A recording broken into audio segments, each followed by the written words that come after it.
I'm getting ready to pour an ingot here. It's the first step in making wire. I've poured a few already. The mold is already pretty hot, so I'm just getting it lined up there best I can. I don't want any parting lines in my ingot. Just makes it much easier to work with.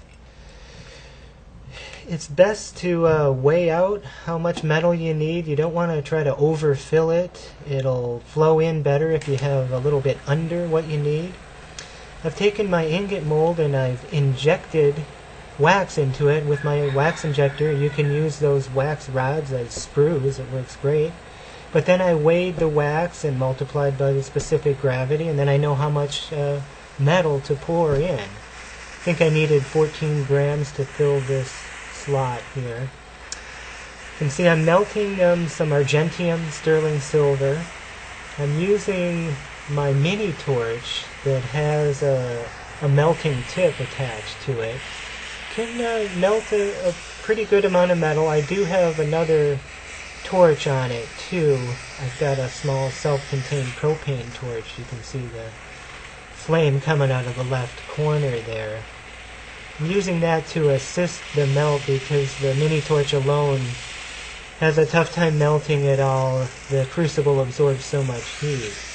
So I'll use that other small self-contained torch to help heat up the ingot mold itself too, just to keep that as hot as I can, just to help with the flowing of the metal from the crucible into the mold. So I'm getting ready now to pour it.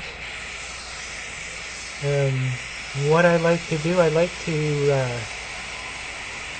get the lip of the crucible real hot. You'll see I'll kind of focus on heating up that pathway, that channel from the crucible into the ingot mold, so I get as little heat loss as I can. So got my metal ready and it should just flow right in.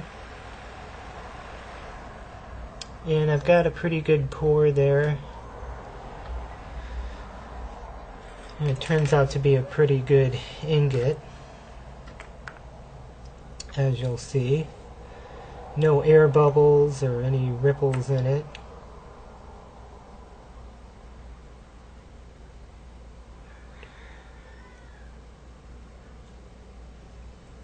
So that looks pretty good to me. I'll be able to work with that.